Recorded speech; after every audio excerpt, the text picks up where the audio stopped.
Good afternoon, ladies and gentlemen. Welcome to final round coverage of the APA 8-Ball Classic from here at the Westgate Resort and Casino in Las Vegas. This event, of course, brought to you by the American Pool Players Association as part of the APA Pool Player Championships, which have been going on the last several days here in Las Vegas. I'm your host, Jason Bowman, and I'm joined by my good friend, the striking Viking, Ava Mattia Lawrence. Aww. I did it, though. I introduced you a different way each time, all through the event, so we were successful there. So, folks, as we mentioned, we have finals coverage of the 8-Ball Classic. We have 5 matches in play, 5 different tiers. We're going to be awarding 5 champions, and more importantly, Ava, $15,000 to each of those 5 champs. That's pretty incredible. No matter what your skill level is, there's $15,000 to be had, or $9,000 for second, which isn't too shabby Right. either. So every player at this level in this round has assured themselves of a $9,000 payout at least. But again, and we've talked about it with each of these events, prize money is nice, trophies are cool, championship title can't be purchased or bought with money. So that's what they're really playing for. The titles are forever, as we like to say. So I know the players are anxious to begin. Let's take a look at some of the rules real quickly. Get you guys acclimated. Of course, this event is played according to APA rules. This is individual or singles play, meaning there is no coaching allowed for these players. And we mentioned that there are 5 skill level tiers. Those break down as the blue tier, skill levels 2 and 3, the yellow tier, skill levels 4, the red tier, skill level 5, orange tier is your skill level 6s, and the purple tier is your skill level 7s.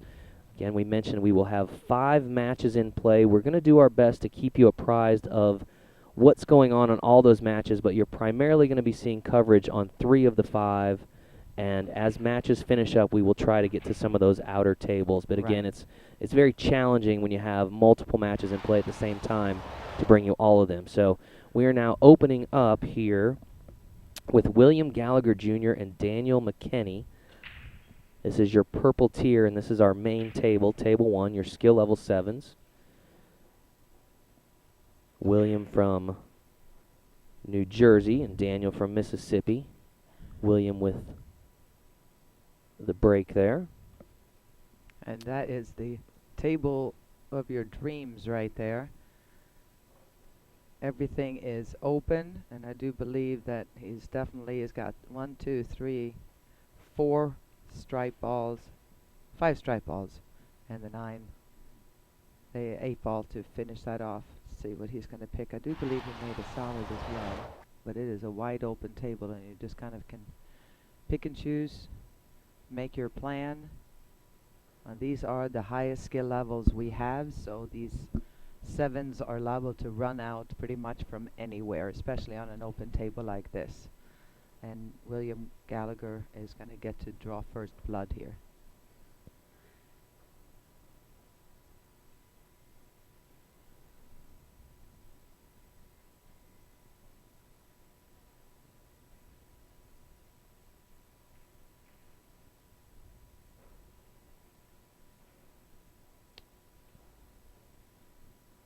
And again, a reminder that there is no shot clock here. We are letting the players take their time, assess the table, plan it out. Obviously, no coaching is allowed in singles, but also the fact that there's no time clock, we haven't really had an issue with that, but it's just really important that with the added stress of being in the finals and the semifinals being live streamed, full house watching. Right. The last thing we need to do is say, okay, speed it up. Little challenging, yeah. A little more challenging than your normal night of league play, no doubt.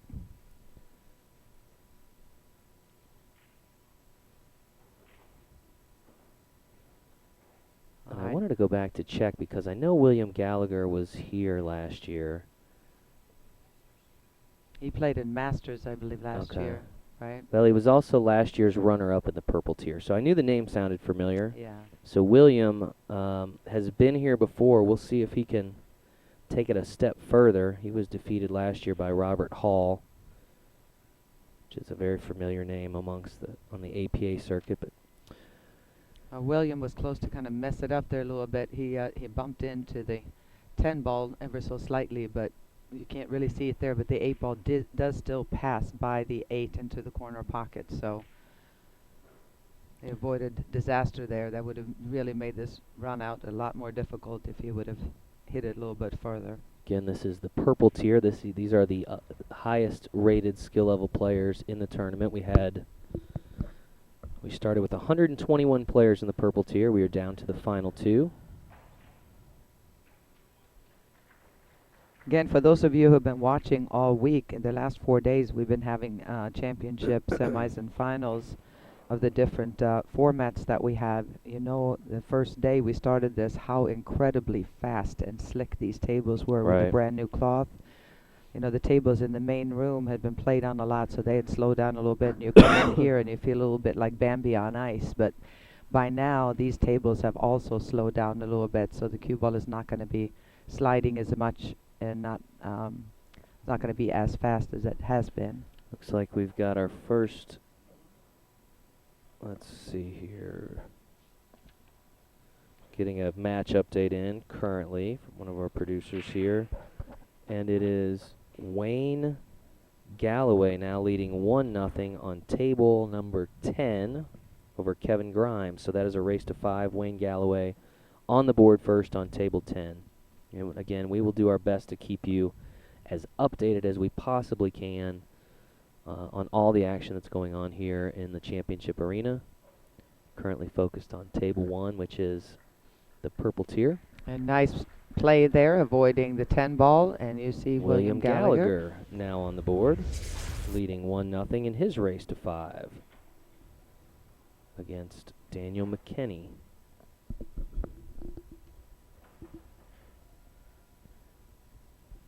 We are now looking live at the match we just mentioned, where Wayne Galloway has taken an early lead over Kevin Grimes. This, of course, is orange tier coverage. Orange tier being your skill level 6s. So we have 2 6s racing to 5 here.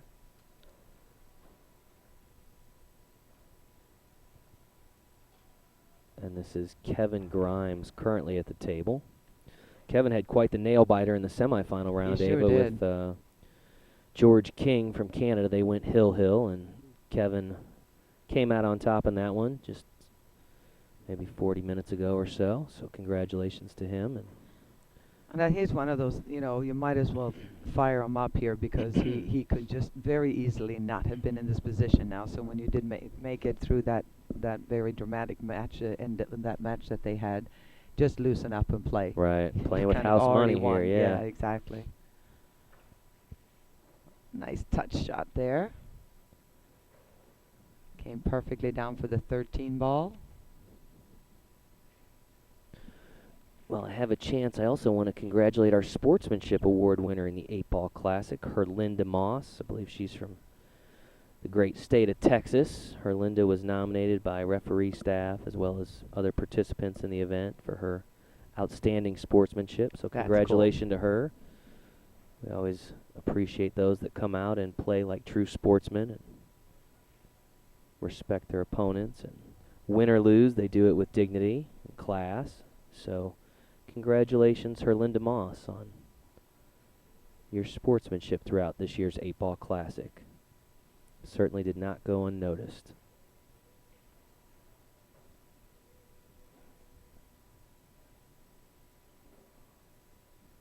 Kevin taking his time here, looking around. His perfect position here to deal with the 9 and then get over to the 10. If he plays the 9 ball now in the corner pocket and just a little bit of center left, he'll come out perfectly for that 10 ball. He's got to pay attention to the 14 as well, because that's the only other ball that might give him some trouble, considering where the 6 is. So now he's going to... All right, it's going to come the other way around.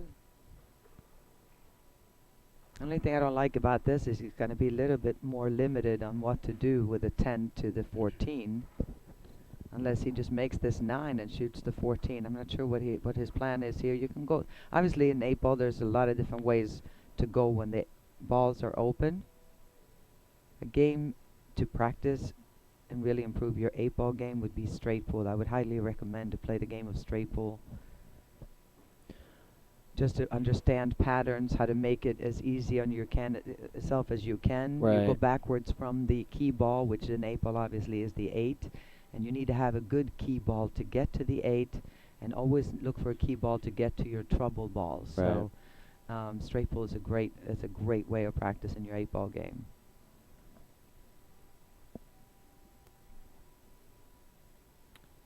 Another score update coming in. It looks like Matthew Soderlund is now leading 1-0 over Benjamin Almazan. That is a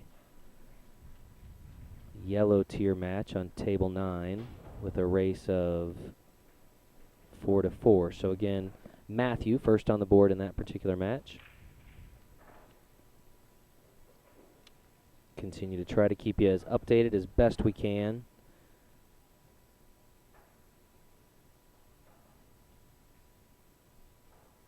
Well, as you can see there, Kevin failed to have some left spin on that to have it come out towards the right, so he had a shot at the 10 ball, and instead he's in a tricky position here. He's left himself a much more difficult shot, and not only is the shot difficult, but he's got really no way of getting on the 8 unless he thins this 10 ball in with a lot of right spin and goes into the 7 and 1 there and holds the cue ball there for the 8. That's the only thing I could see.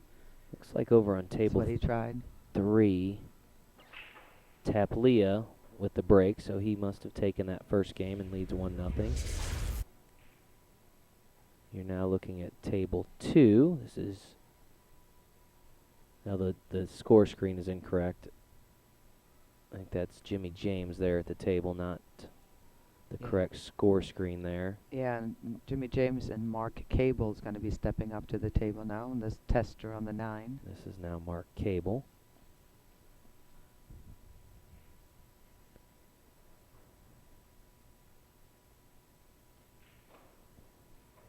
How did he hit it? Nice shot, Mark. Mark with a nice shot on the 9 ball there up in the Beautiful. corner. Leaves himself on the 8. A chance to get on the board first here.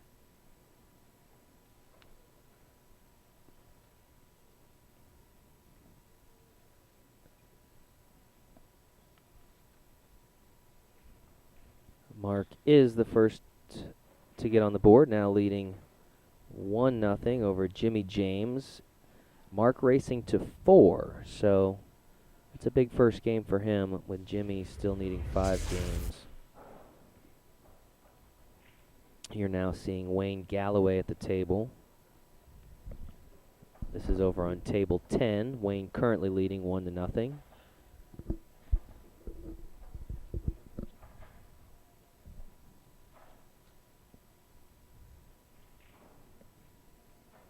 Yeah, that was all due to that mistake not getting on the 10 ball there, and that just opened things right up for Wayne to grab another game here from Kevin. This is orange tier right here again, so these are your skill level 6s. Racing to 5. And Wayne doesn't take much time, does he? Love players like that. Yeah, it's fun to watch. There's times to stand there and think about what you want to do, but when it's all open, getting a good tempo like this is going to serve you well. Wayne now up 2-0 in his match against Kevin Grimes. On table 10, we're back to the main table. Table 1, William Gallagher still leading 1-0.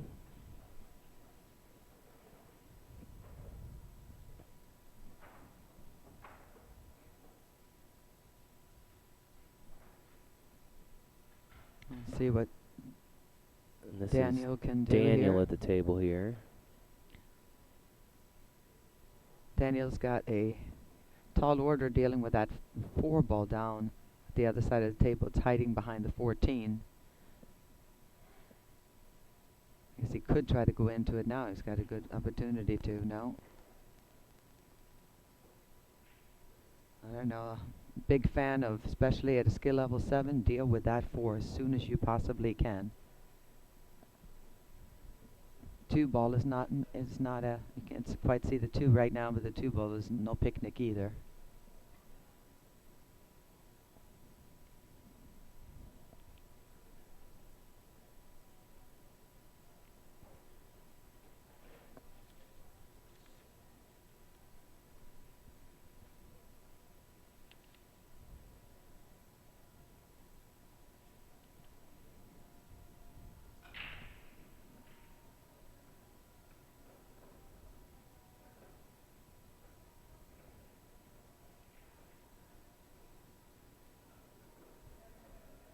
All right, defensive shot there.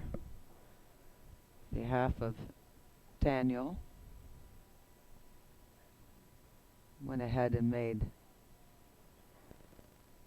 Williams ball, and at the same time he blocked that pocket, so he didn't like his chances of trying to figure out a way to Houdini out of that rack. Houdini out. I like Houdini that. out. Houdini out.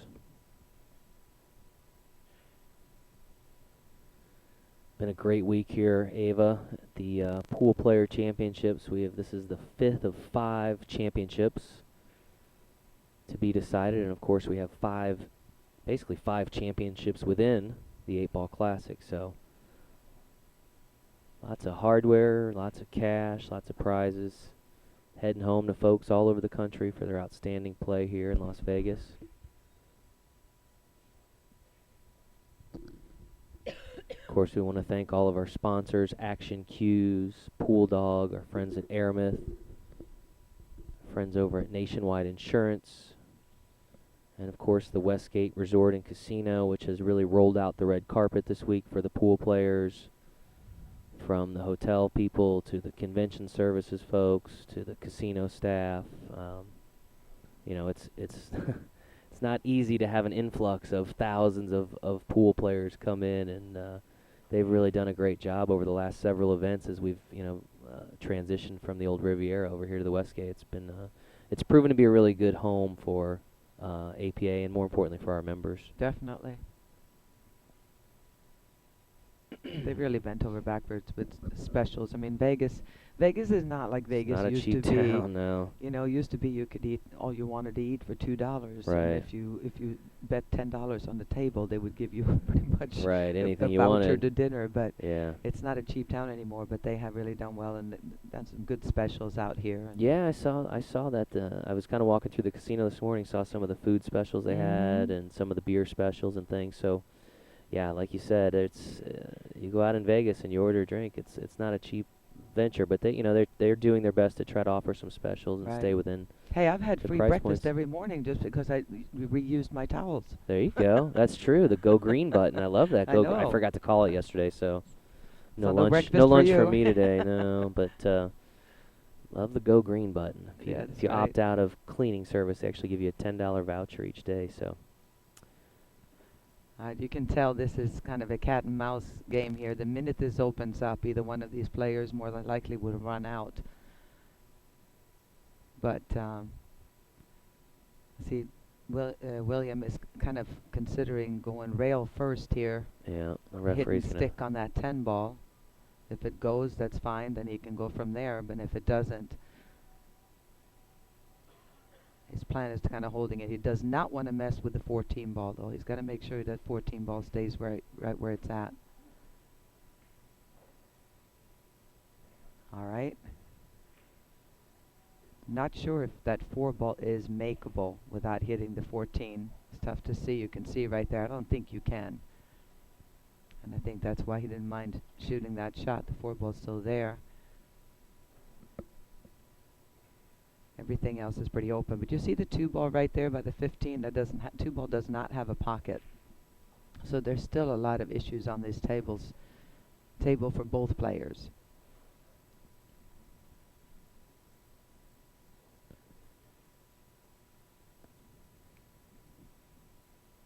If you're just now tuning in, you are watching finals coverage of the APA 8-Ball Classic here in Las Vegas.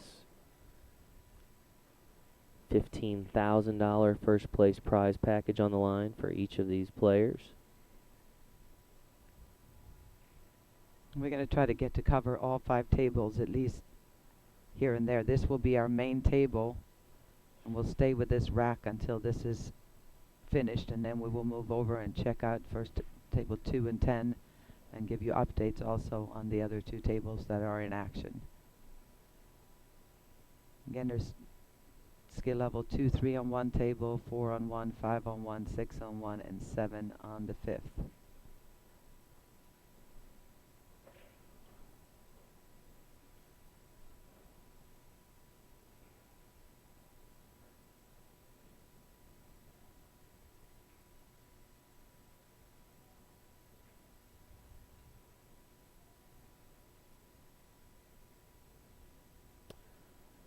All right, and just like that, it's going to be advantage Daniel.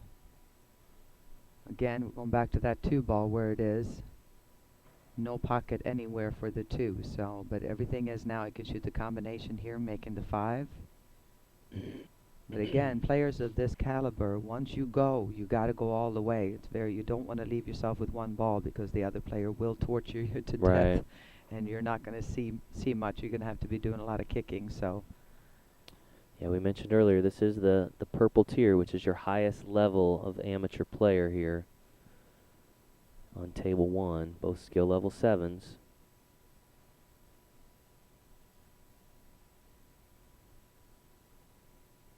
all right, looks like Mark's made up his mind. Sorry, Daniel. Yeah, maybe not. Now, neither player, like you mentioned, wanting to make that first big mistake that opens things up.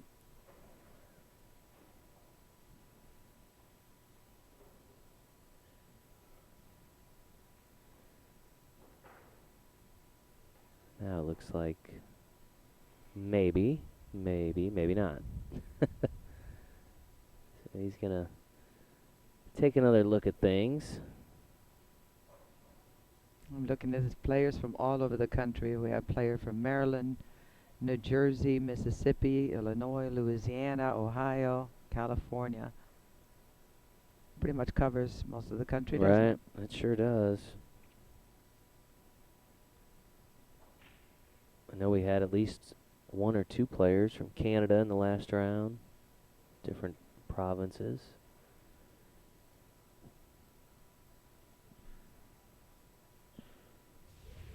Looks like they're going to take us over to table 10, I believe, which is Kevin Grimes and Wayne Galloway. Kevin currently down 2 games to none, so looking to get on the board here.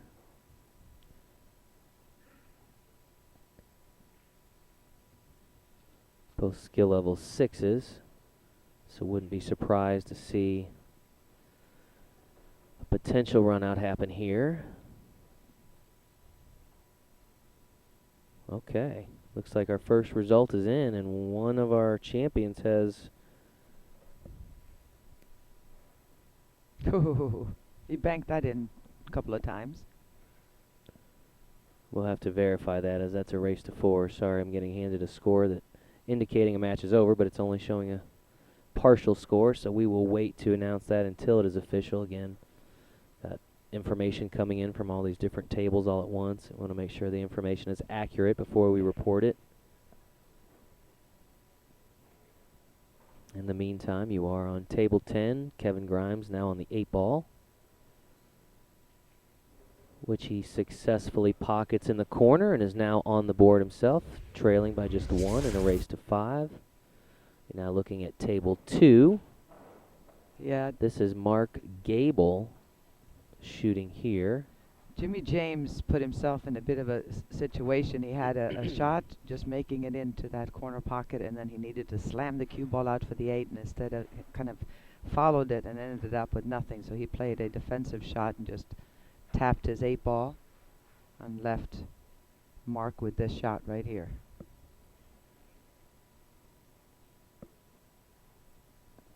We will get back to the purple shortly here. They're still playing a cat and mouse game over there, so we got a long way to go on that rack. We want to make sure that we cover the end of this rack right here, and it looks like Jimmy James is going to tie the score up 1 apiece.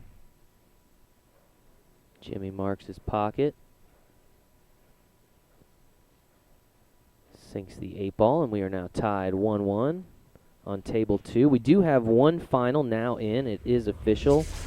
Taplia Renfro is your 2017 8-Ball Classic champion in the blue tier. Taplia from Atlanta, Illinois. All right. Atlanta. So congratulations to him. He is your champion in the blue tier. He won 2-0 over Jared Bellino. So Jared will finish as the runner-up. We'll take home a very decent runner-up prize of $9,000, and Taplia will be taking home that big $15,000 check. So congratulations to him. And as you can see here on table number 1, Daniel has taken control after that cat and mouse. They went back and forth for quite a while we were checking in on 2 other tables. And he's got this on the 3 ball to get out for the 8. Check in. All right, and we are also getting a report on table 9 that Benjamin Almazan and Matthew Soderland are tied 1-1 in a race to 4. So they are tied up in that match. Whoa. You wanted to make sure you got out of there and got past the stripe that's laying there to make sure you got the shot in the 8, and he did so, and looking to tie it up.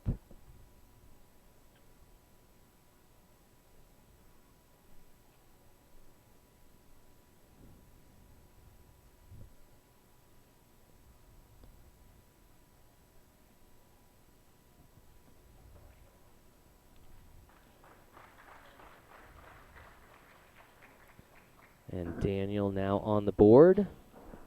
This match is tied at 1. Back over to Mark Cable and Jimmy James, who are also tied at 1. This is Mark at the table currently.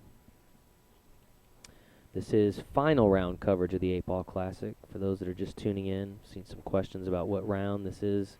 The final round. This is it, Ava.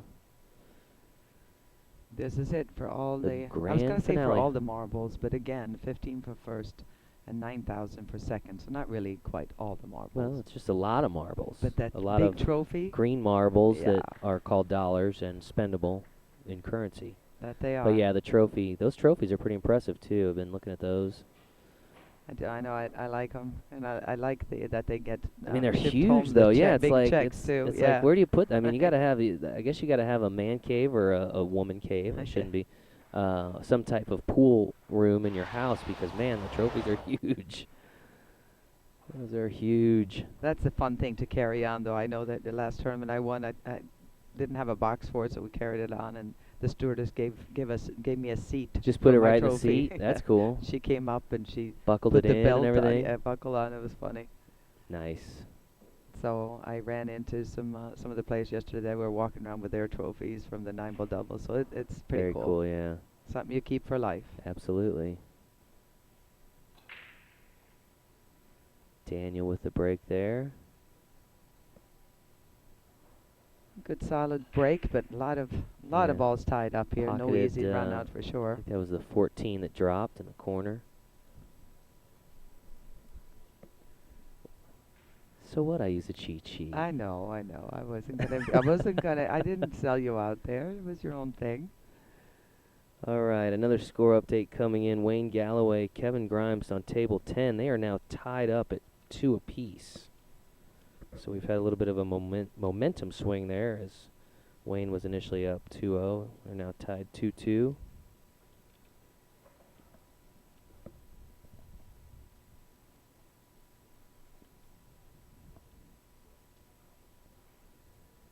Lots of very close matches we've seen here in the semifinals and finals. It seems like the vast majority have gone hill or thereabouts. So, which is good. That's what you're looking for, right? A lot of drama. Tight matches, good yesterday, drama, today, yeah. absolutely.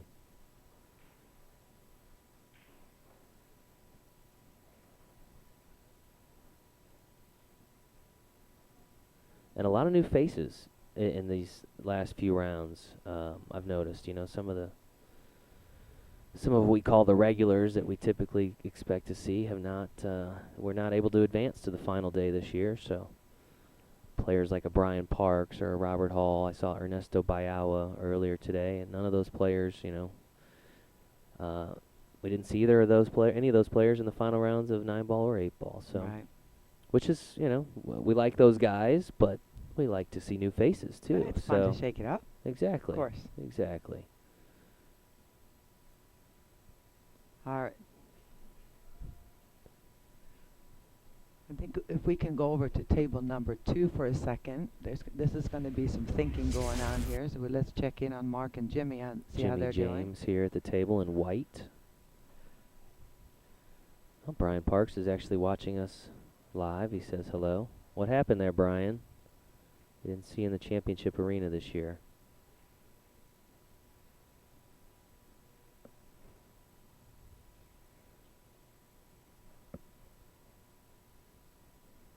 Somebody asked what happened on Kevin's table, and it was that was table number 10 between Kevin Grimes and Wayne Galloway. And I I just believe saw the they're comment. I There believe they're was tied there, 2-2. there was an issue on the Oh, table okay. where a ball was moved, and there was a discussion about where to put it back. They asked Okay. the referee to help out, and that's all that was, and they decided where the ball needed to go back to. Again, it's cue ball foul only, so if you do disturb a ball as you're putting your hand down or getting out of the way after you shoot the ball, you just both players decide about agree where the ball should go back to, and you continue shooting from there. There's no foul.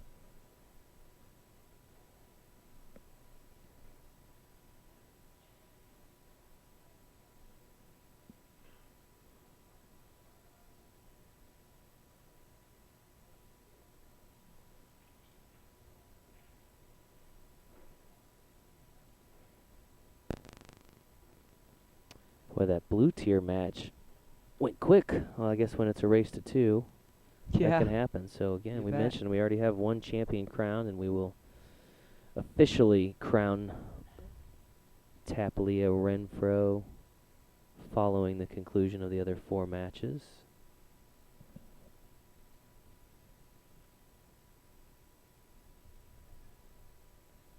This event, of course, being held in Las Vegas at the Westgate Resort and Casino. For those that are wondering about where this venue is or where the event is held, all of the APA tournaments in Las Vegas now held at the Westgate.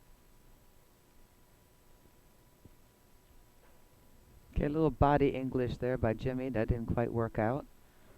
I think we all know that the key to pool, you need to stay down through the shot. And body English is okay as long as it's after you you release Right. the cue. And the jumping up as you're shooting is never going to work out too well. And Mark is now faced with a kind of a funky situation here. If anything, he can take the 9 and just kind of slowly leave it in front of the pocket if it's not makeable. Can't quite get that 9 ball to drop. Yeah, I don't think he could hit enough of it to make it, so he's just trying to softly place it there, at least make the 5 ball a bit more difficult. So Jimmy back to the table again. And again, that 5 is his main problem, but not his only problem, because he also needs to be able to get to the 2, 8 being where it is. It only goes in one of the bottom corner pockets. So I would definitely try to... He can come straight across here and just land on this side of the side pocket, 1 cushion across, and then he can get to that 2 ball, and he should have a decent angle to be able to get to the 5 as well. There you go. Well, that kind of sort of worked. It's not exactly what he had planned, but that'll work. If he'd have come out a little bit more, he would have been in good shape. Now cue ball control is a little tougher. Oh, Ooh, trick shot. there we go. Trick shot. He'll take that. Again, in the 8 ball format is non-call pocket. We haven't seen much of that today. We've seen a lot of lucky leaves after missing a shot, Right. but not too many lucked-in balls. Luck, a big part of pretty much every sport, though, Ava, Yeah. right? I don't know of a sport where luck doesn't count, so... No, and you can get lucky and slap a ball in. You can get lucky and freeze somebody after you miss. I Right. mean, it's part of the game, and so Right. can they. So it kind of goes back and forth and tends to even out over a race. I get that question a lot from folks. They say, how come you don't have to call your pocket? And I say, well, what other sport do you not allow for some element of luck, right? Exactly. And usually when people have a chance to think about it, they say, that makes sense. So, of course, this is amateur play, and we believe luck to be part of not only pool, but every other sport out there. Football, Yeah. basketball, baseball, I don't care what it is. There's always going to be some element of luck, and it always counts regardless. Seems like every time I play golf and you had a really good drive, my ball is in a divot somewhere. You Right. know? And nobody's going to Bad let luck, me move yeah. that. Yeah, bad luck counts too. All right, so 15 ball, it looks like, in the corner pocket. Here, on back to table number 1 again. And this is Daniel McKenney.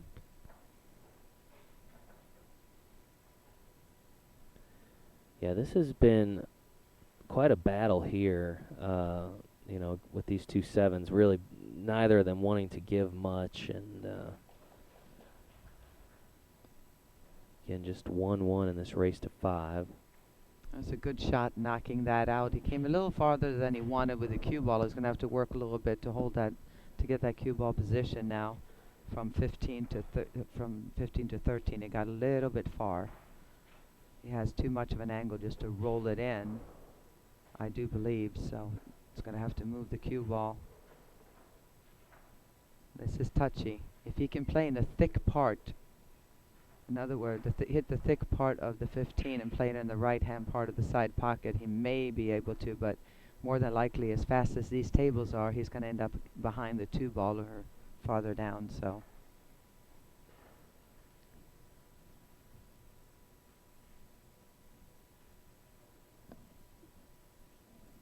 Looks like we had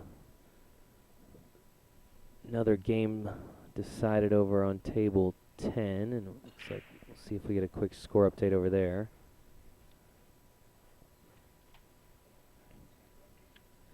All right, so updates on table 9.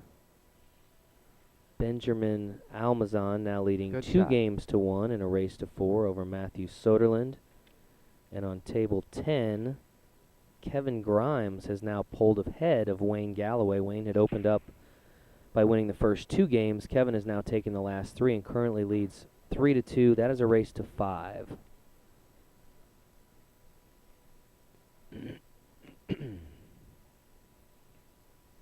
Daniel has solved this table really well so far. You can see there he made the ball on the side and just bumped into the 2. Now we'll see if he can get on this 8-ball from there.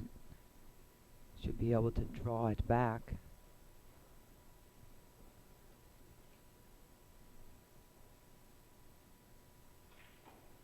No, he doesn't want to draw it there. Oh, I thought he was going to scratch for a minute. Nice shot.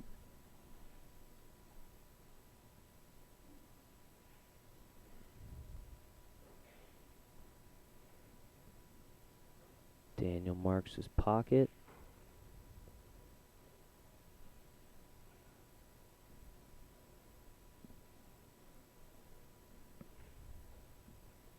And I think we expect this to be a kind of a seesaw game. There was 1-0, 1-1. Now it's going to be 2-1. 2 great players. Right. But the best we have to offer right now, there's no limit to, you know, you have your 7s, you have your super 7s. As long as you're not a professional player, you are welcome to play in this APA skill level 7 group. Daniel gets the 8-ball to drop, and he now leads 2 games to 1 over William Gallagher Jr. in that race to 5 on table 1. We're now looking live at table 10. Wayne Galloway at the table here. Pockets the 3-ball in the corner there. He looks in good shape here to... Oh, he hit that too firm. Little help from the 8 maybe? Yeah, he'll take it.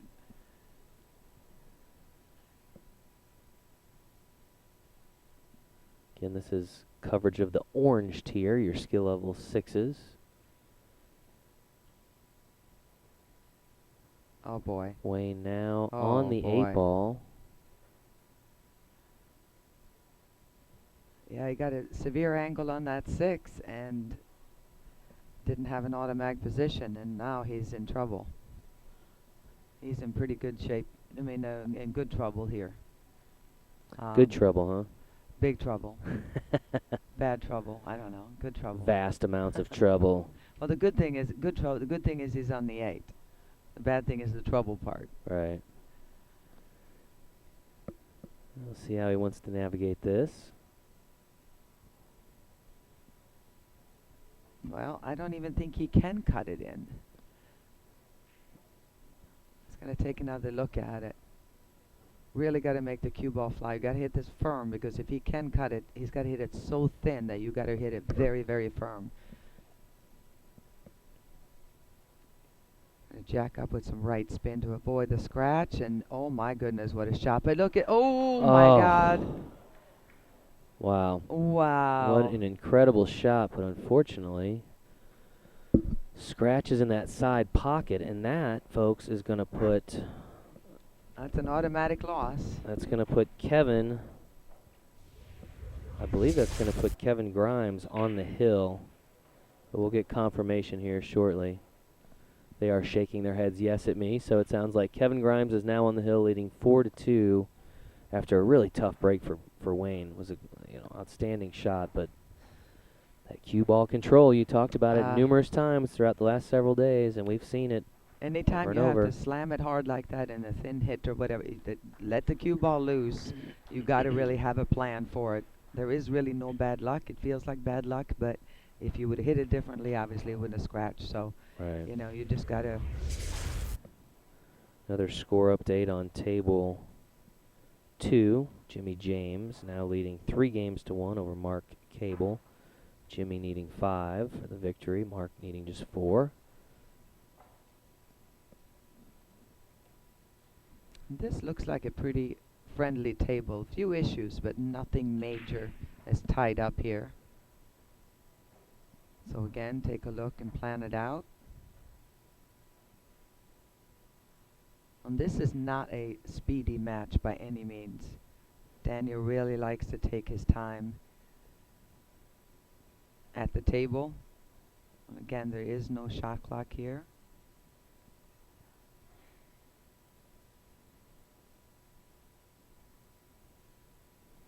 And we will keep our eye on that action on table 10. As we mentioned, Kevin Grimes now on the hill.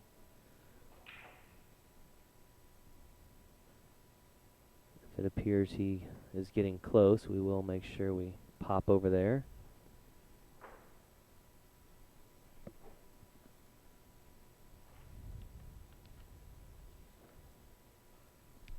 Coming out for the 7, and he went a little farther than he wanted to, but he should be okay there. The only trouble I can see here really is the 5. He can get to the 3 now, just float this cue ball up, make the 3, the 5 ball. It's the only one that's protected. It can't be made, I don't believe, off the 9 and the side, so he's going to have a pretty severe cut on the 5.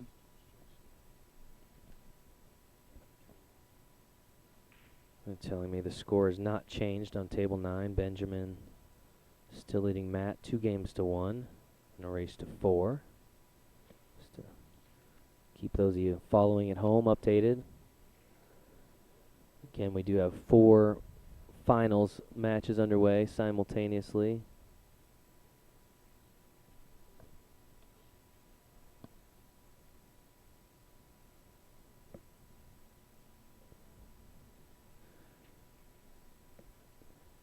Steve, let's see if we can go over to table 10, where Wayne Galloway's at the table, trying to stave off elimination here. This match has really turned a tide because Wayne was, again, we mentioned he was up 2-0, and Kevin has taken the last 4 games. The last one, really tough one there because Wayne executed a beautiful shot, but unfortunately that cue ball drifted into the side pocket for the loss.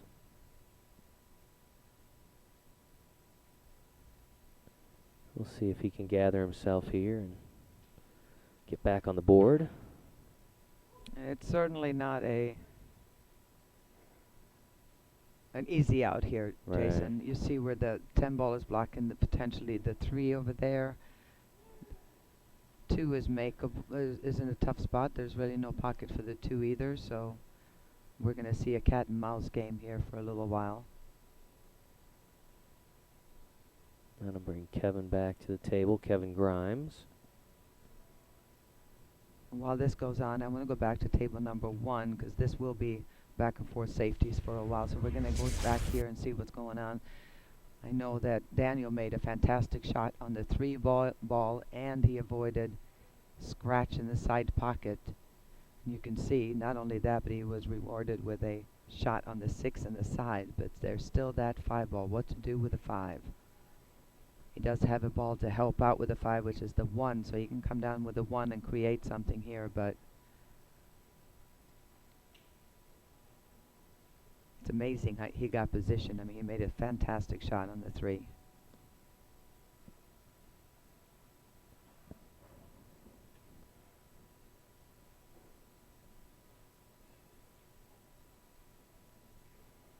have loved to see him, for his sake, get off the cushion a little bit more with the cue ball, where he could draw the cue ball into either the 5 or the 9 for a shot on the 5.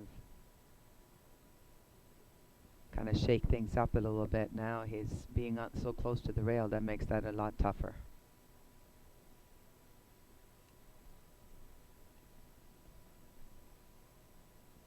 For those of you watching at home that are interested in getting involved in the Pool Player Championships, in any of the events really that we do, of course, you can do that through your local APA league, getting on a team, and we now have a fire alarm going off, Ava. We did the first day too. We now have a fire alarm here in the championship arena, and I'm guessing throughout some other areas of the Westgate. So we'll see if the players opt to take a break or play through it. And at this point, it's really the player's choice if they want to take a break or they want to play through this. Right.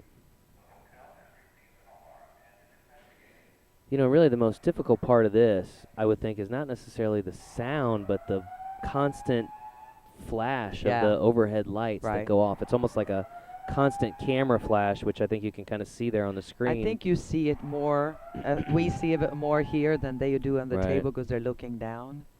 But like I said, it's the player's choice. They don't have to keep shooting. They can take a break if they want. And it looks like...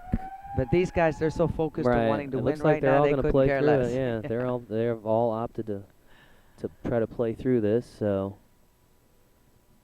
somebody asked why we're not playing on 8 or 9 foot tables. This is a reminder to everybody. I know that it's $15,000 for first, so it sounds like a pro event, but this is an amateur event. Right. And most of the amateurs play on these size tables. Right. Around bars, pool rooms, in different locations around the country and around the world. So that is why we play on the 7 foot tables here. Yeah, that I'm not sure how much people realize. I mean, we bring in 250 some odd tables, and obviously the 7 foot tables are a little bit more mobile. They're easier to move than the full size 9 foot tables that have multiple pieces of slate. And so I don't know that we could accommodate 250. That's true too. 9 foot There's tables. not a place in Vegas big enough. Maybe the convention center. Well, and I don't know where you get that many tables. To be honest with you, of course, we should mention High Country Promotions, the folks that do bring in the tables for our events. They work hard all week, not just getting the tables in and out, but maintaining them. I mean, these tables see a ton of play over the course of several days, and so they are constantly re-leveling and working on the tables as needed, when needed. So appreciate their efforts as well. All right, we're getting down to the nitty-gritty over here on table number 10. Kevin Grimes has an 8-ball left. If you can slow that cue ball down, this is for $15,000 and the championship. Skill level 6. This is it, folks. And Kevin Grimes is your 2017 8-Ball Classic champion in the orange tier. Congratulations to Kevin. Kevin from California, so congratulations to him. And congratulations to Wayne, who finishes as the runner-up and takes home $9,000 prize package.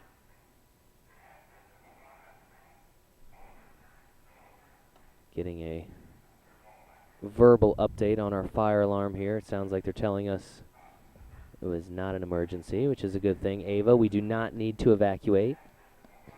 Well, that's a good thing.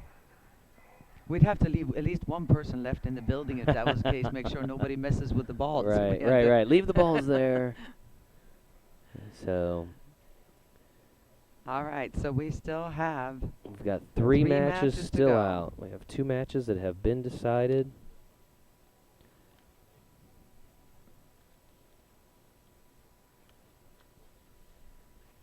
Three matches still out, and those are on tables 1, tables 2, and table 9.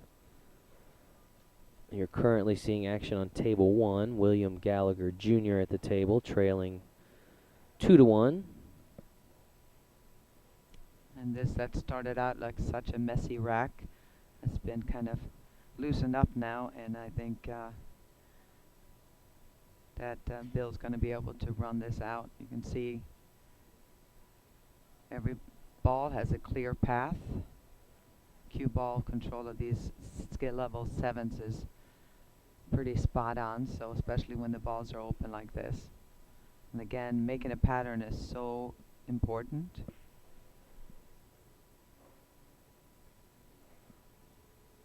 I believe the production crew is adjusting some cameras so we can hopefully bring you some of that action over there on table 9.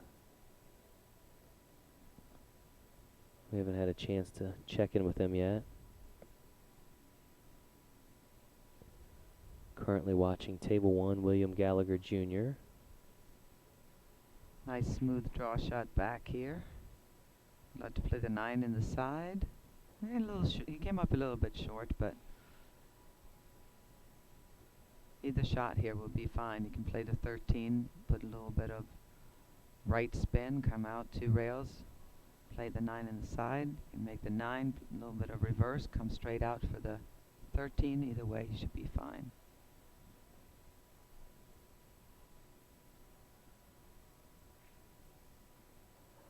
There you go.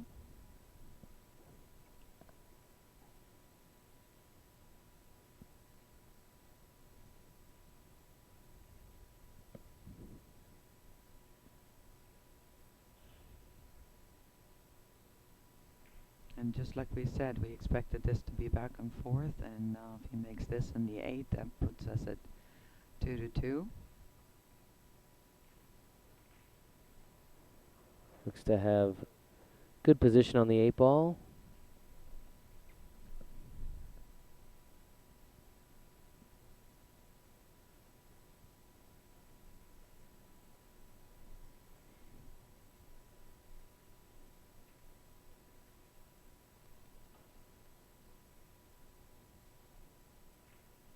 William Gallagher Jr. pockets the 8 in the side.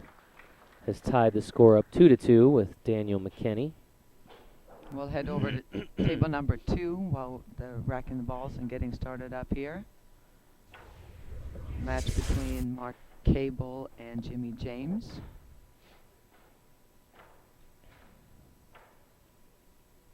All right.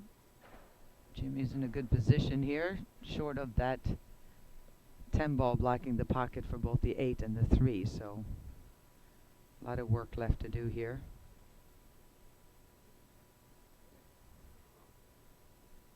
And this is the skill level 5 group, which is the red bracket. And some point during the tournament, Jimmy James has gone from a 5 to a 6 because just like any other league play or tournament play locally, after each round, the scores are input into the system. Players can go up or down as you're playing.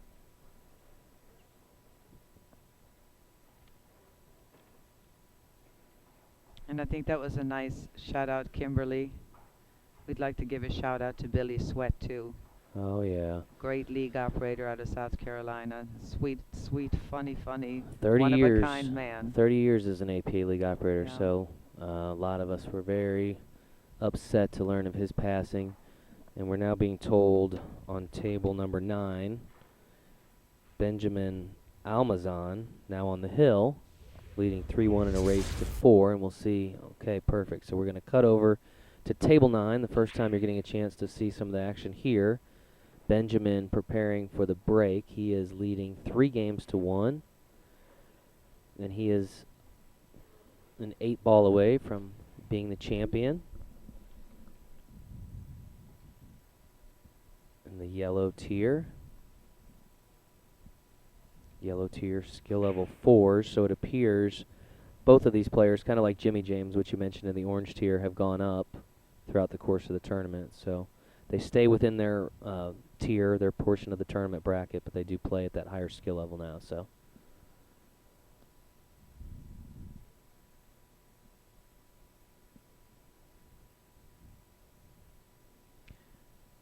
Well, they determine it by inputting. Now I'm answering Steve Hughes here. They determine it. There's no really determination unless they really see something that's off. There are spotters to keep the tournament fair for everyone, but mostly It's that the scores just get input, and just like on league night, you can go up, you can go down, depending on your play. And obviously, the ones that keep advancing several match after match in this tournament, chances are you're going to go up if you're Right. playing really well. Right. But Well, especially if you started at the, kind of the the upper higher, level of exactly. a certain skill level. You've got Absolutely. within league play, you'll have sometimes players kind of teeter back and forth. Same thing in August when you have Right. the teams. Sure. All scores are input, updated. Score sheets are printed. So if you play in a league, you should know that once score sheets are turned in, they're updated. Same thing on the local level. So Right. Now, there is an added layer here when they get to the championships or to this event in general, in that we have a handicap review committee that's reviewing every score sheet that comes in. These folks work long hours, right. and they are reviewing every match that comes in to just make sure that things are where they should be. Sure. So, but as you mentioned, yeah, most of the work is done there by the equalizer. It's our proprietary handicap scoring system that we utilize.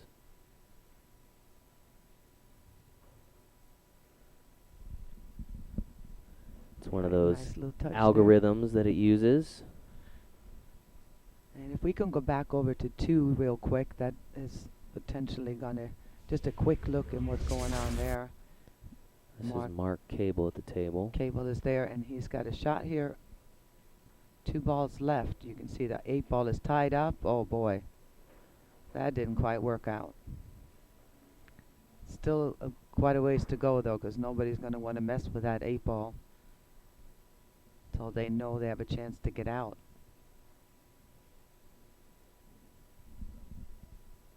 And we'll see where we're trying to watch all 3 tables from where we are to see where things are getting a little bit interesting and coming down to the nitty-gritty.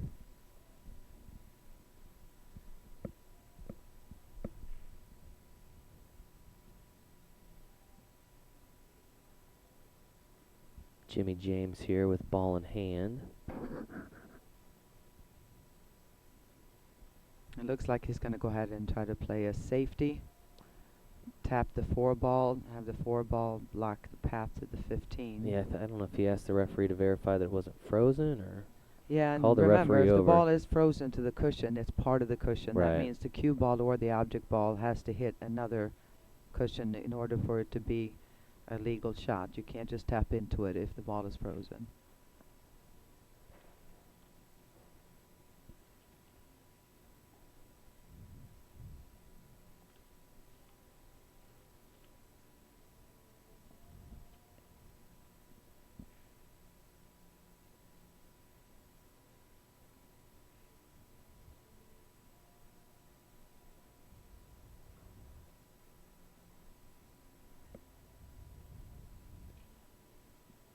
We started to talk about it prior to the fire drill or fire alarm, Ava, but of course summer leagues now forming in most of our APA and CPA leagues throughout the country. Some have just started to get underway, some are still forming. So if you're interested in getting involved in any of the events that we've live streamed this week, or potentially getting involved in our big show in August, even if it's just playing in Mini Mania, different things, it all starts at the local league level. So you can contact your local APA league operator. You can find them if you go to our website, poolplayers.com.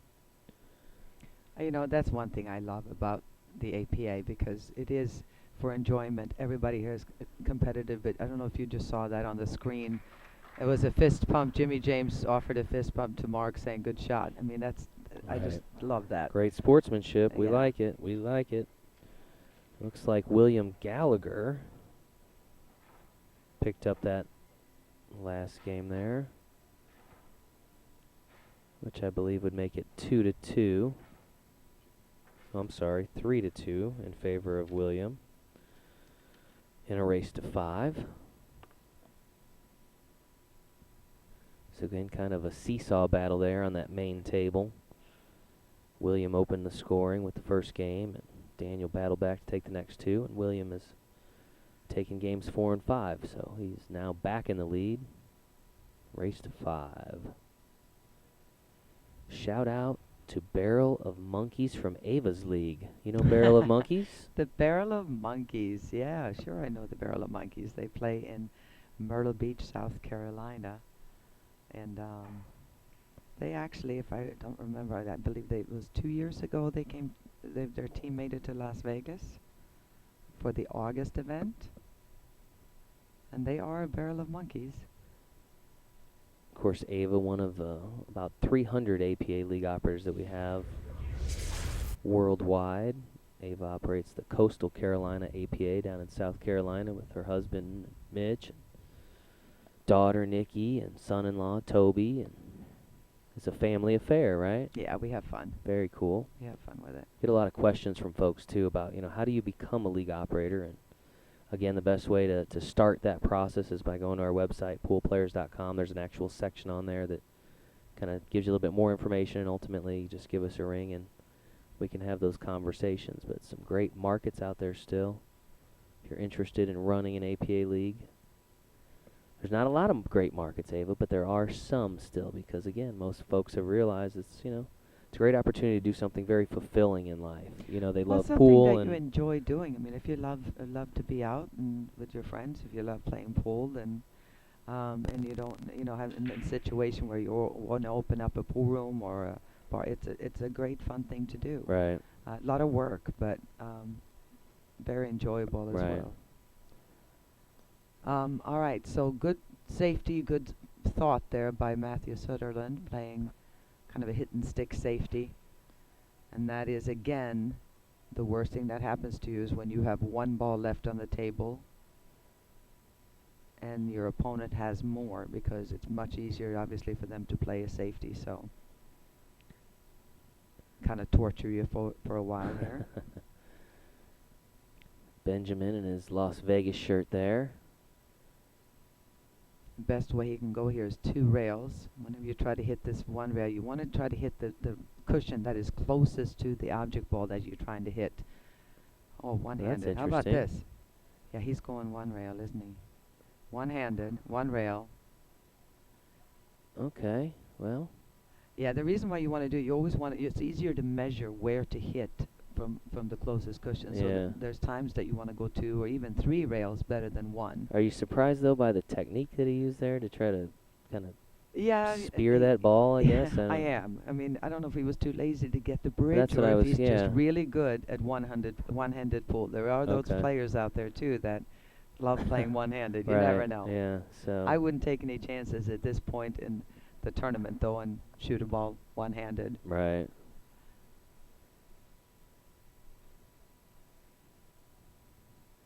Somebody's asking about illegal team names in Vegas, and I would encourage you to also go to our website, poolplayers.com. There's actually a section of team names that you can review to see if a team name might potentially not be allowed, and it is a rather extensive list. We've got some very creative members out there with some very funny names, but again, if it's not a name you want your grandma saying out loud, we're probably not going to allow it here, so. And you got to Something to keep remember, in too, that mind. we're trying to, we have it here on live stream. Live Your stream. local league operator and the national office will send out a press release if to try the to local get some papers, attention the in local billiard yeah. media, yeah. So So assassinate. I'm thinking, no. yeah. And again, I'm not sure specifically on that one, but I know there is a rather lengthy list of names you can look up to see if it's been banned. And All right. Looks like Matthew has this in hand. Just want to make sure you don't clip that 8 ball going in, because if you do, then the 8 could get in a tougher spot. So make sure to get a clean make on the 2 ball here, and he's going to have a good shot. Fairly easy 8 ball in the corner pocket.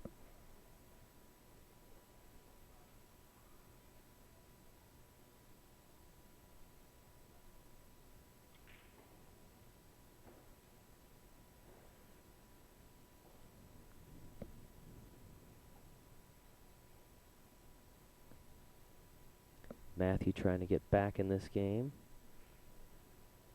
There you go. Now with a shot on the 8. Ava, they want to know if Mitch plays in the league, and what is his rating? Mitch, Mitch is about a 3, and he plays in once in a while. He'll be on a team. We both travel a lot, so and we also cannot play in higher level Right, tournaments. right. So Well, definitely he's kind not of you, worthless yeah. on the team because he's gone a lot and he can't help in the. But he plays a little bit. My daughter plays quite often. My son-in-law plays, and my step-grandson plays in the league. Both of them actually, and one in juniors and one in regular. So yeah, it's kind of a family thing. I Nice. can't play. They won't let me play. So All right, so we are back to table 2. Mark Cable. and this has been going for a while. This rack has been going. There's been back and forth, just tapping the ball around. Nobody wants to take that leap, but it looks like Mark is now going to have one of those do or die situations. He's marked the one rail bank shot.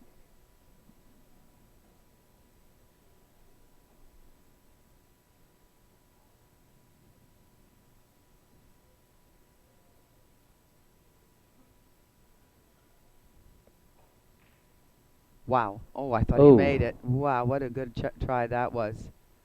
What a good shot. you could hear the kind of a collective gasp come over the room Yeah. there. Table 9, we have now completed play, and Benjamin.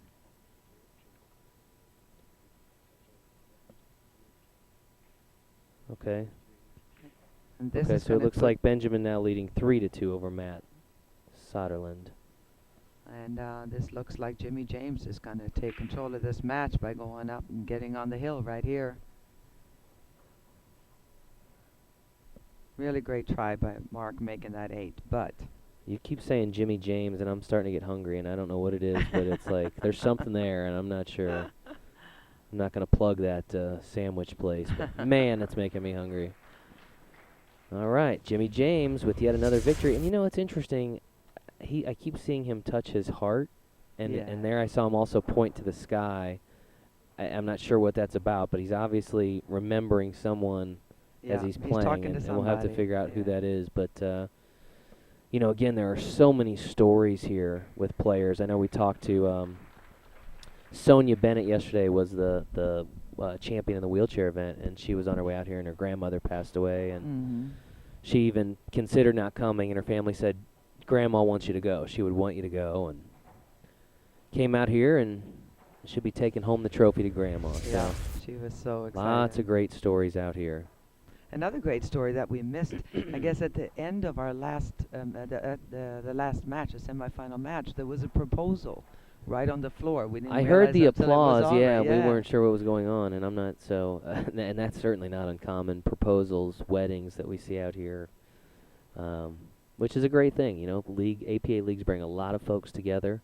A lot of folks from all walks of life. Sometimes relationships develop, and those relationships evolve into marriages and kids and all those great things. Yeah. So That was cool. I wish I could have seen that. you are now back at table 9, where Matthew Soderlund has been successfully staving off elimination now. He's at 2 games, still needs 2 games. Benjamin Almazan still on the hill there. All right, so table number 1, which we have been covering, they are racking the balls right now. And it looks like maybe, is Daniel down there? Or No, I think they're taking a Daniel's quick taking a break. Okay. break. So they're going to take a quick break on that one.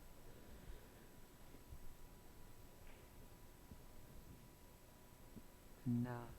So Benjamin is at the table here shooting the solids. Benjamin is on the hill, as you can see, so all Matthew can do now is to hope to get to the table at some point, and I think he's going to get his wish. Kind of a tricky little spot there.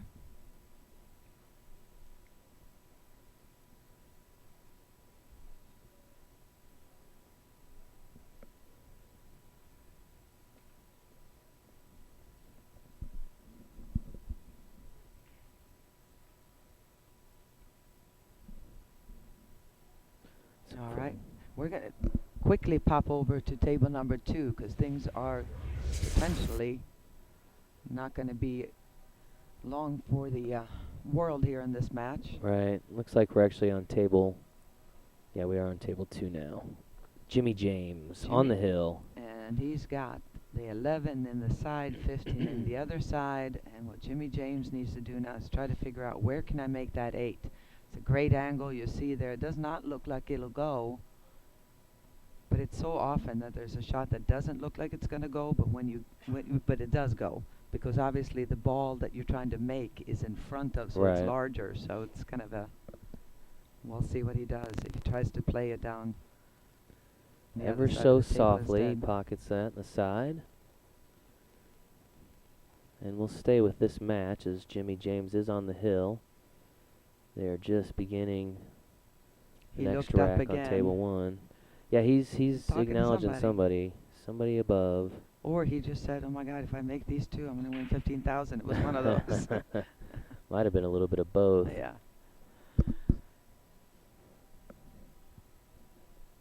And again, playing the game of 8 ball as opposed to 9 ball. I mean, if you do shoot to miss the 4, trying to leave it in the pocket there, at least he's going to block the pocket for, what, the 7 ball. But I mean, obviously you want to make it. And playing position for a bank here. A bank, ooh, I don't know. Some folks asking about when the next season starts, the next session. In most areas of the country, right now is the time that stuff's just getting going for summer. Some leagues are maybe a week or 2 in. Some leagues haven't quite started yet. But the best way to get involved is going to our website, poolplayers.com. There's a locator map there. You can find your local APA league operator and give them a call, shoot them an email, and tell them you want to get in. You want to get involved, and they'll figure out a way to make that happen for you.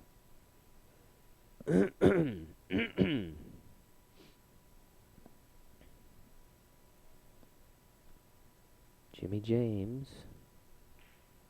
He went for the bank and he... Oh, almost. he Nice thought try. he thought he had it too. He thought he had it. Nice try, but that brings Mark back to the table, and I know he is way down, but I'll tell you what, it's never over till it's Right. over. Yeah, Jimmy had his hand up. He thought that was going. It sure looked like it was. He looks like an excitable guy, Jimmy James. Hey, Rashad, congratulations, good job. He got an MVP last session. Good for you. Rashad Kendall. I really love the streaming. It does allow us, as best we can, to kind of keep track of some of the comments as they come in. Sometimes they're coming in so fast it's tough to keep up. But nice to be able to interact with the audience. Another congrats to Mitchell Whitmore.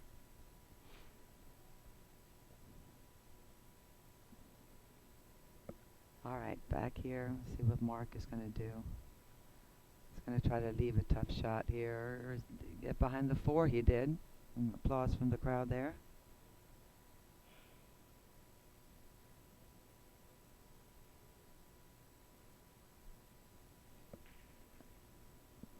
Some folks thanking us for the streaming. We appreciate that. We appreciate the viewers. Of course, we want to thank our entire production team. It's not just Ava and I back here.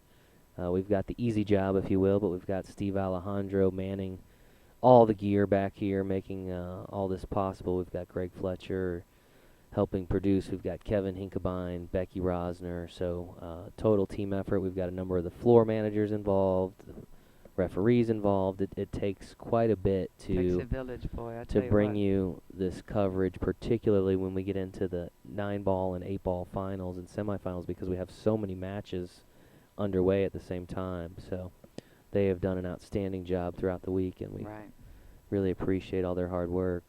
And we do have 3 matches left going on, but because this one is down to the close to the 8 here, they're down to close to finishing. The other 2 tables, they still have a way to go. That's where we're going to try to stay on this match unless something quickly happens over on one of the other tables. Will pop over. Yeah, I know Benjamin on table 9 is on the hill, but his opponent's still at the table, so I don't know that we're all that close. We will keep an eye on it, though.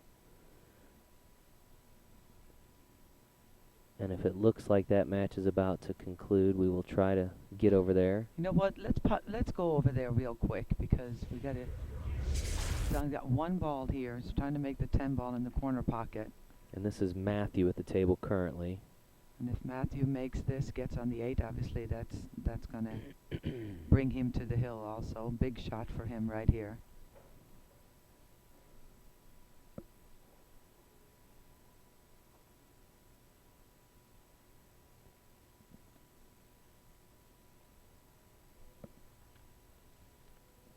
Again, this is the yellow tier, which is typically your skill level 4s, but as we mentioned earlier, both of these players at some point throughout the event, with the success they were having, did go up in skill level. Matthew. And again, it could be the first match, once you Sure, hit the yeah. very They first may have match. come out right on the cusp, yeah. But you've got to do some winning out here to advance, and Yeah? so in the course of that, it means you're playing well, and may mean you go up in skill. Greg Roberts asking, Jason, you guys win? Not sure what he's referring to, but I will just say, yes, we do win. All right, we're panicking a little bit here because we've got this table, and on table number 2, James is also on the 8, but we're going to see if we can see who gets down to shoot first. And naturally, they shoot at the same time, so we'll have to let you know what goes on. There's one. Jimmy James. Jimmy Nope. can't get it to And go. back to the other one. Good job. Good job, Steve. We Matt covered both. Nice Soderlund job. can't get his 8-ball to fall, and that will bring Benjamin back to the table. Benjamin is the player on the hill here, so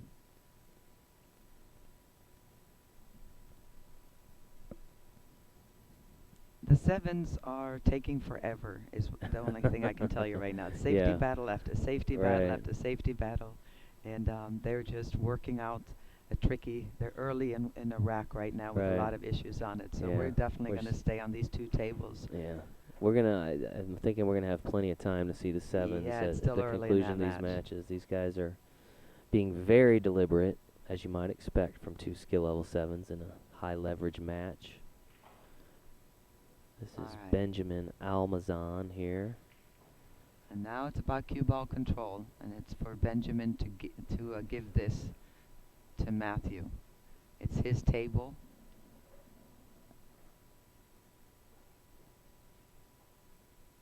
And all, obviously, Matthew can do is hope that he messes up somehow.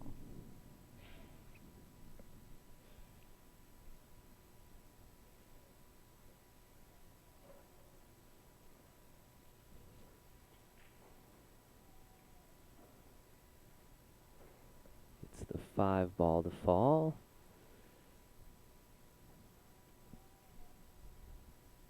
There is Mark Cable keeping this game going. Good job. Mark refusing to go without a fight. Absolutely. He now has 2 games in a race to, I believe, 4. Take a look at that. Yeah.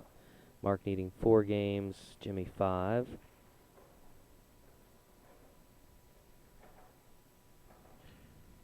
Boy, he hit that firm. And Benjamin, slowly and steadily, doing some work over there on table 9. Inching ever closer to a shot at that 8-ball in the corner. I have a feeling that One last obstacle to clear first. I have a feeling that 7-ball right now looks like it's about 6 miles 2.5 away. That's what I was going to say. It's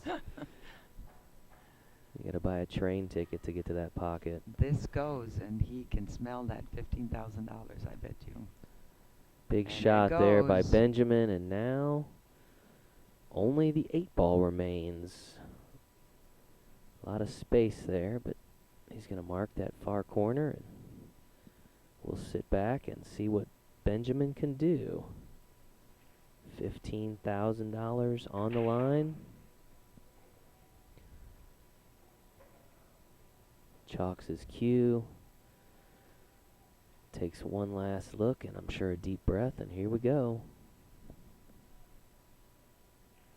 He drops the 8-ball, and Benjamin Almazan is your 2017 8-ball Classic champion in the yellow tier. Congratulations to Benjamin. Matthew Soderlund will finish as our runner-up. Take home a very respectable $9,000 prize package. We are back on the Main table, table 1, your skill level 7s. Just 2 matches now in play. And it looks to me that Bill Gallagher has really worked this out and can draw first blood. As far as running out, you see the 12 ball goes on the side. He can just tap it down for the 13. The 9 is open, and so is the 8. So this is the last big shot really he has left here as far as position goes, is to get the correct angle here on the 13, just tapping this in. And again, the tables are playing pretty fast, and you need to just really pick. If I go a hair too far, I'm still okay, or if I come up a little bit short, I'm okay, and then just trust your speed.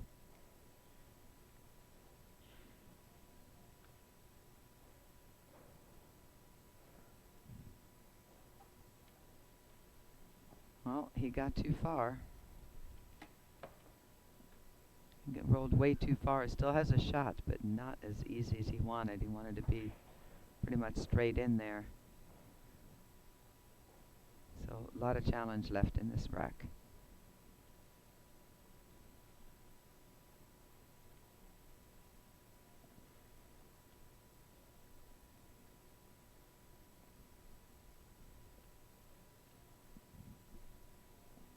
No, Ben is your 2017 yellow bracket final. Correct. A winner. Champion. Yeah, he is the champion. Matthew Soderland finishes as your runner-up in that particular tier.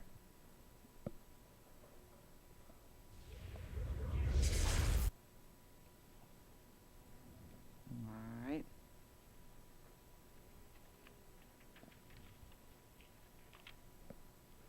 We're going to go back over to the 7s here. No, we didn't even have a time to, because he got so perfect on that 8 that was the end of that game. So good job there. Now we got to go over to and see what Jimmy's going to do here. Jimmy has an open table. He's playing the solids.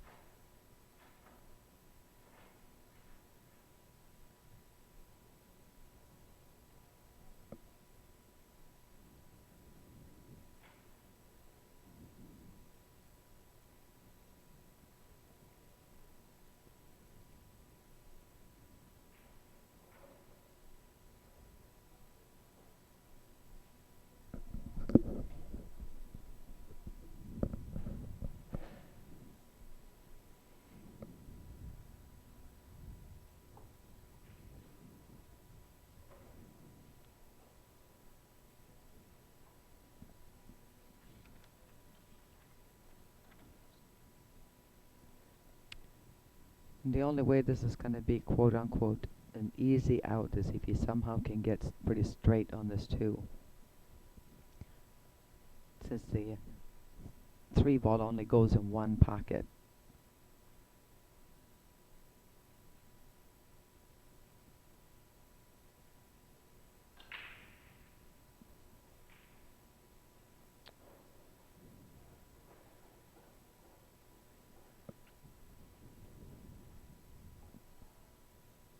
Again, if you're just now tuning in, finding us on Facebook, this is live coverage of the final 2 tiers to be determined here in the APA 8-Ball Classic, which has been going on the last several days here in Las Vegas, all part of the APA Pool Player Championships that featured 5 separate tournament events.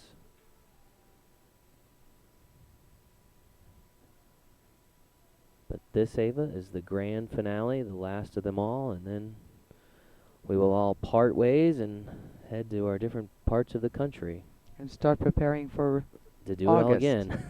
I know what Exactly. me in our area in Myrtle Beach, Wilmington, and Brunswick County, we're going home and we're going to be preparing and have the world qualifiers, both 8-ball, 9-ball is what we have left. We have our tri-cups.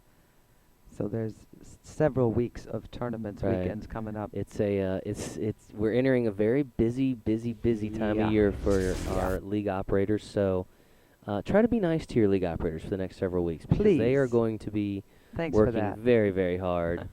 Um, I know it is a stressful time of year for them, but it's what they do, and I know they enjoy it. But if you'd be a little bit nicer to them for the next several weeks, it's make life a little bit easier on those folks because they work very hard. I promise you.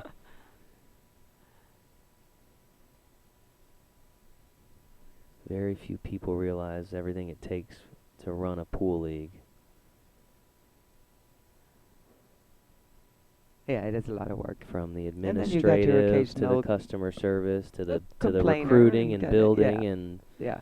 then you of course the running of tournaments, and it's far more complicated than printing score sheets and picking up envelopes, right, Ava? Yes, yes, yes. There's a lot to it. It can be very stressful at times. So All right, so let's pick a table of two very deliberate players here. A lot of times when we see two skill level 7 players play, power breaks and then boom, run out, boom, run out. These two, neither one are very deliberate players, very much a thinkers, and the table hasn't really opened up for just full force, power offense either. So they've really taken some time, these two. And we're going to go. yeah, let's take a look at check table on 2 and see how two. Jimmy James is progressing here. Again, he's been on the hill the last couple of games. And he is looking at the winner trophy here, right here. He's got a chance. Just play this up. Oh boy. I think he wanted to come up and play that 8-ball on the side, but he should Jimmy still be James. okay. Now an 8-ball away from a championship all to his own. Here This in is the it. red tier. The only Marks thing he his needs to do pocket. here is follow the cue ball or draw it. If he plays center ball, he's going to scratch on that side, and he is following it. He's playing high on the cue ball. And ladies and gentlemen, there's your 4th champion right there. Jimmy James, Baltimore, Maryland, 2017 8-ball classic champion in the red tier. Congratulations to Jimmy, and congratulations to Mark Cable, our runner-up in the red tier. Mark's gonna take home that $9,000 prize package we mentioned earlier, and Jimmy's gonna take home the big check, the big trophy, and $15,000. So congratulations to both of them. And now we are down to just one match, Ava. And of course, it is in our purple tier, highest level of players, skill level 7s. All right, if we can get an overhead shot of that real quick and we can see if that 10 ball goes. It looks like it does, but maybe not. It's close. You can see yourself that is a close call right there if the 10 ball goes in the corner pocket.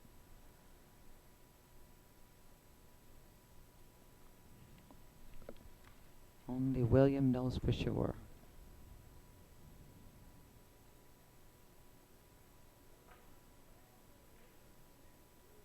No, just ran into the 6. Obviously, he believed it would go or he wouldn't have shot it. Just overcut it a little bit and ran into the other ball. And all of a sudden, Daniel, still alive. Chance to tie it up right here.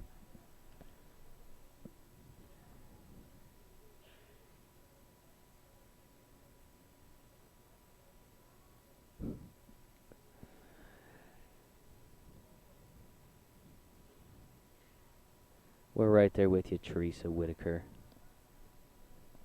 Oh, yeah. Well, I hope I get to see you sometime too, Teresa. You never know. Maybe you'll make it out here and I'll see you here in August or April or the August after that. You never know. Maybe I'll come in that area. All right, back to this and we'll see here. He wants that come out for the 5.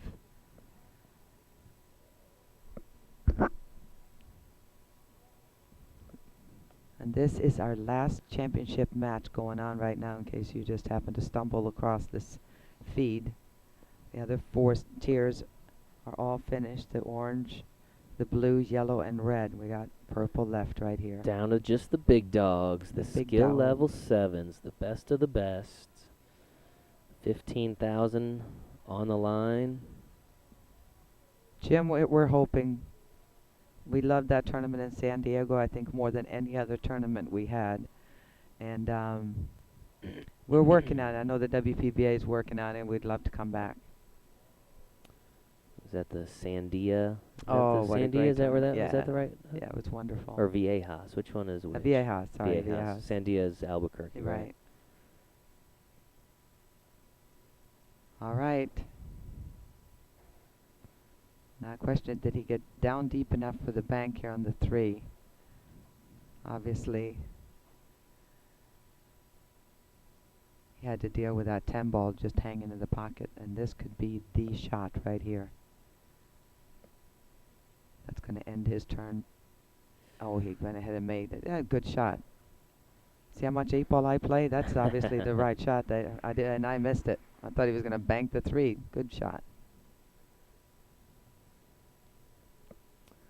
You can see 8 ball blocking there.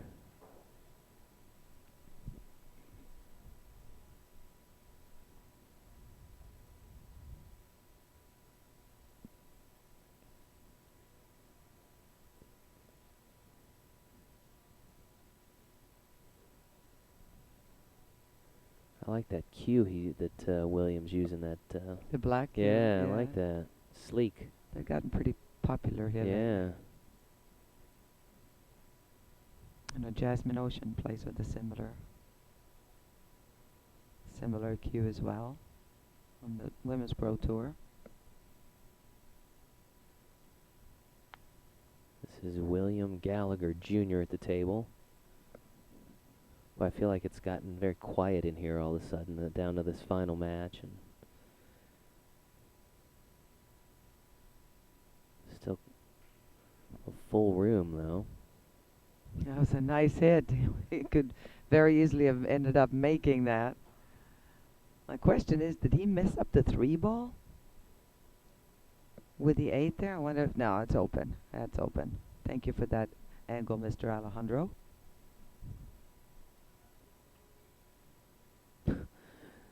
David, if you've got a 160-year-old pool stick, I would say don't use it. Keep it as a antique piece to be Definitely displayed. don't want to break with it. Chances are it's going to split in 160-year-old pieces. pool stick. Wow. Depending on how it's been treated. Right. The 160 years. 160-year pool How cue. cool. Well, my husband plays golf with only hickory shafts, with only hickory clubs that are over 100 years old. Really? So, and they work.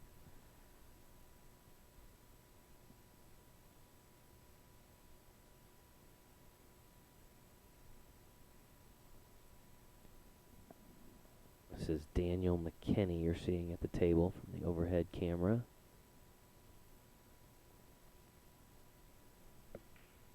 Pockets the 2 in the corner. All right. He went back and forth on that, and he chose his path, 2, 3, 6, 8.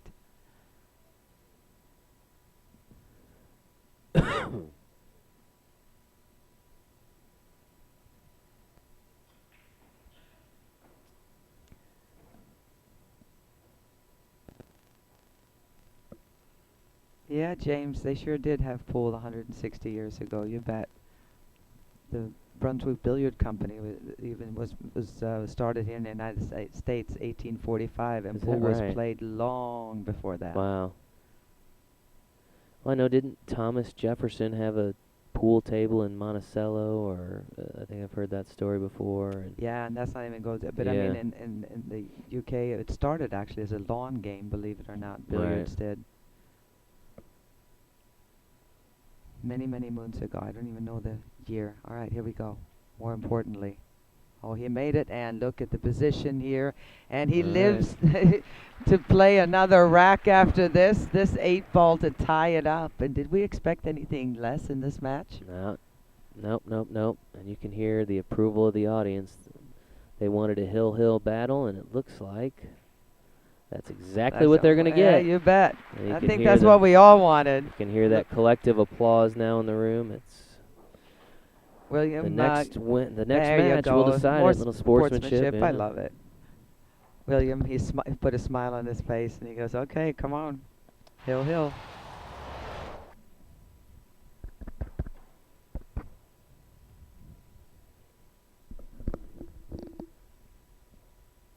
one more match to determine it all. Come off again, hurt, cut out. Normally there is a 30-second kind of shot you're supposed to shoot within 30 seconds. As general, obviously once in a while you need to take a little bit longer on the shot. Here though, in this arena, we do not have the shot clock. Again, a lot of pressure for mostly players, maybe not these guys, but most of the players that are here. Just you know, we're just regular people playing some pool, having some fun, find themselves in this position, especially now on live stream. We have other matches to go to usually. There's several tables, so if one takes way too long, we can go to another table. So yeah, we don't need to add that extra pressure on the players. And so right now we are down to just one final game. Will determine the champion in the purple tier. Some folks asking about the payout. This is for $15,000. The runner-up will take home $9,000, and of course the semifinalists who finished tied for third, I believe they all took home $4,000 each. So again, most people, I think there's some confusion when it comes to our payouts, but it's not just that top prize. We typically pay out about 25% into the field. So and everybody that gets here gets something. right. Yeah. So for this particular event, you're paying out to the tune of about $662,000. Be over $1 million in August at our World Championship. So great break. A lot of pressure not to scratch. Needless to say, he managed not to. Power break. Has a shot. Problem is, the balls all kind of went everywhere, exploded, and then like a magnet, they all kind of ended up on the bottom part of the table. So this is not going to be one of those quick racks. There's going to be some work here. Main issue is the 5-7 down there in the bottom right-hand corner. He made a stripe, so shot on the 12 ball he has, that's not a problem.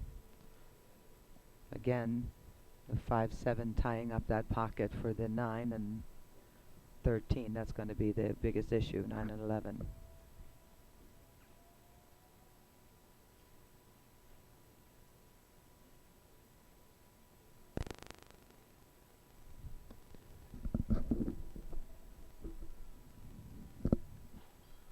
Daniel again taking his time, surveying things, wanting to be very deliberate here.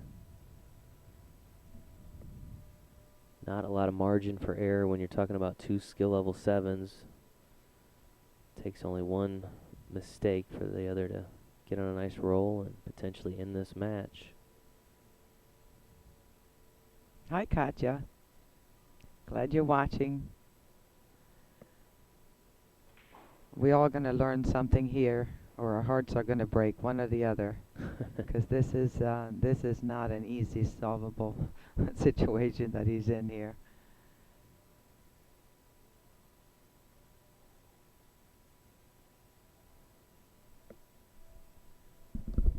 Jerry Lynn, I did not see Jerry in any of the final rounds. I'm not sure if he was in the tournament or not. Of course, you can go to poolplayers.com and hop over to CompuSport that has all the brackets, and you can look there to see where, if Jerry was here and where he might have, him or any other player you're interested in tracking how they did in the tournament.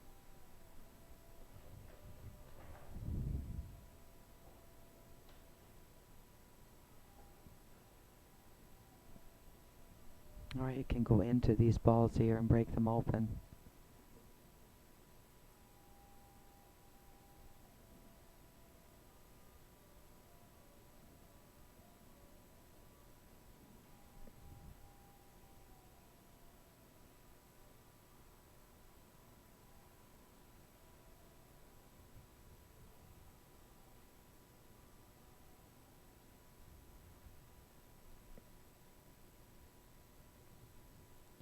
Daniel is from Mississippi. William Gallagher Jr. from New Jersey.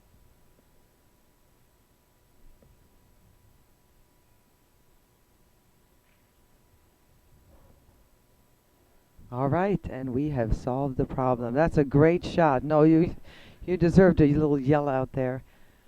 Super well played. Yeah. He just realized that he just put himself in the spot to win this championship. He's going to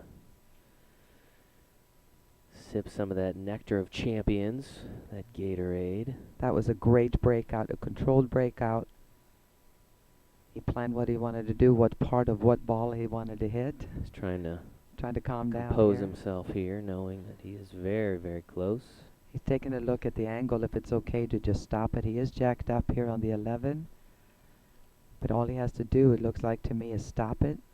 Doesn't want to get right on the rail, but if he can stop it right there for the 9, he'll have a good angle to be able to get up for the 8. This could be it. Boy, what pressure. I mean, at this point, there is no other matches ongoing. There are, I would estimate, at least 100 people here in the room watching, another 1,000 or so at home. Cameras on you, lights on you.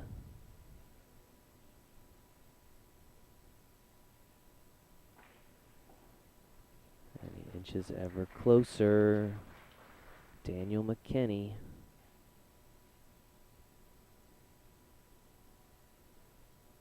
Now with just the 9 ball and the 8 ball. And I believe we haven't seen William in this. Have we seen him in this rack? Is Daniel broken ran here? No, he broke and ran. Okay. Yeah. Which would be very Well, impressive. he hasn't got there yet. We don't Right, want to jinx right, him. right. I don't want to Certainly take don't wanna do that. responsibility for Right. jinxing anybody, but all he's got left here is making this 9, and he's got to put a left spin on it into the cushion and feed in between the 1 and the 8 for position, and just come up that way. Just a little bit of left. A nice Got the stroke, 9. and ladies and gentlemen, whoa, wait a minute. We've He seen just it took a before. deep We've breath. seen it before, Ava. We saw it yesterday in the wheelchair event. We've seen it numerous times. Yeah, The you cue got to ball give it holds to on. him. You know, that was not an easy run out by any means. And he will attempt He to solved cut it this beautifully. 8 into the corner to cap off. Very successful week here at the Pool Player Championships. Daniel McKenney shooting on the 8 for the win.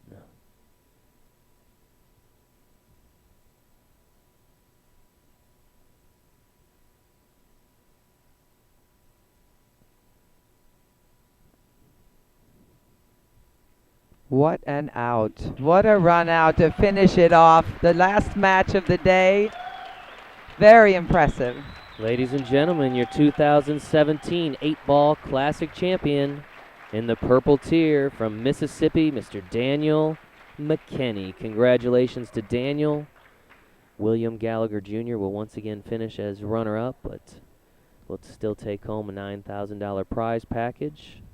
We want to thank you all for having tuned in today, as well as all of our coverage throughout the last several days. It's been a outstanding event here in Las Vegas, Ava, at the Pool Player Championships. It's been great. A lot of prize money awarded, a lot of happy faces, and a lot of folks going home, I think, with the experience of a lifetime. So it's been a fun week, folks, but it's time for us to say bye-bye. Bye. Hopefully Thank we will you. see you again in August. So Thanks for until watching, then, guys. thanks for tuning in.